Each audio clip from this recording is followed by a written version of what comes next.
Friends, તો હું છું તૃપ્તિ. આજે આપણે એકદમ સરસ મજાની એવી સરસ ટેસ્ટી છાશ બનાવીશું કે આ છાશ પીને તમે ઉનાળાની ગરમીમાં આરામથી તમારા પાચન તંત્રને સ્ટ્રોંગ રાખી શકો છો અને તમારું વધતું વજન કંટ્રોલ કરી શકો છો અને વધેલા વજનને ઘટાડી શકો છો. મિત્રો, છાશ નિયમિત રીતે બપોરના ભોજનના ટાઈમમાં લેવાથી ભોજન સાથે લેવાથી આમ પણ તમારું પાચન તંત્ર સરસ રહે છે.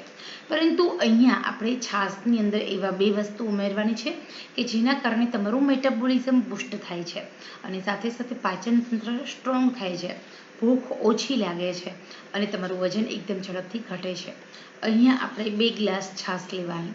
છાશ એકદમ ઘરની બનાવેલી મોળી હોવી જોઈએ, કારણ કે છાશ છે તમારા ભોજનની અંદર જો ભોજન સાથે લેવામાં આવે તો છાશની અંદર જે વિટામિન સી અને એન્ટીઓક્સિડન્ટ્સ છે એ તમારા અંદરના સ્નાયુઓને, અંદરના અવયવોને ડિટોક્સિકરણ કરે છે, પાચન તંત્ર મજબૂત કરે છે અને સાથે સાથે તમારા શરીરની અંદર જે અંદરના અવયવો છે એને મિનરલ્સ, વિટામિન્સ પૂરા પાડે છે.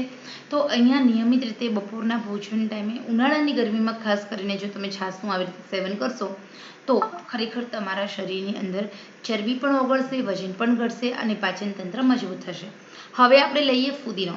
અહીંયા 1 વાટકી આપણે આ વેઇટ લોસ છાશ બનાવીએ છીએ, તો 1 વાટકી ફુદીનાના પાન લેવાના છે.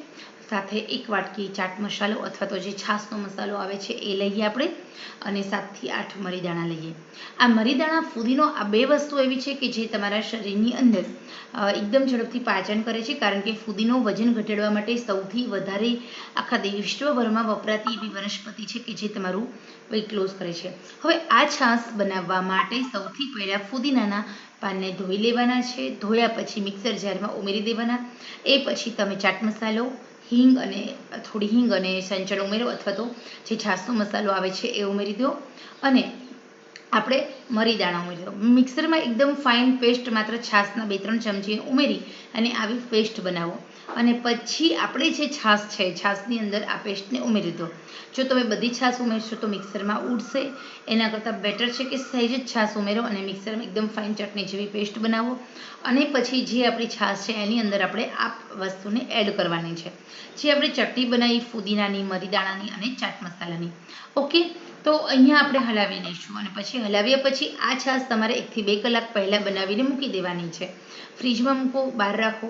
આમ તો ઠંડી છાશ હોય તો ઉનાળામાં મજા આવે છે. હવે તૈયાર થયેલી આ છાશને આપણે સર્વ કરીશું. તો બપોરના ભોજન પહેલાં 2 ગ્લાસ આ છાશ પી જાઓ અને પછી તમે ભોજન કરો. જો તમારા શરીરની અંદર ઠંડક પણ મળશે, ખાધેલા ખોરાકનું પાચન પણ થશે અને 7 જ દિવસની અંદર તમને એવું લાગશે કે ના, ખરેખર આ વસ્તુ વર્ક કરે છે અને તમે નિયમિત રીતે આ છાશ બનાવીને પીવા માંડશો. તો ખરેખર તમારે જો ઉનાળાની ગરમીમાં વજન કંટ્રોલ રાખવું છે, ગેસ્ટ્રિક એસિડિક પ્રોબ્લેમથી દૂર રહેવું છે, તો તમે નિયમિત રીતે આ ફુદીનાવાળી છાશ પીવો. ફુદીનો આમ પણ શરીર માટે ખૂબ ઠંડો અને સાથે સારો. આ છાશ તમે ગાળીને પણ પી શકો છો અને એમનામ પણ લઈ શકો છો. તો ખરેખર આ છાશ પીવો ઉનાળાની ગરમીમાં, ફટાફટ વજન ઘટાડો.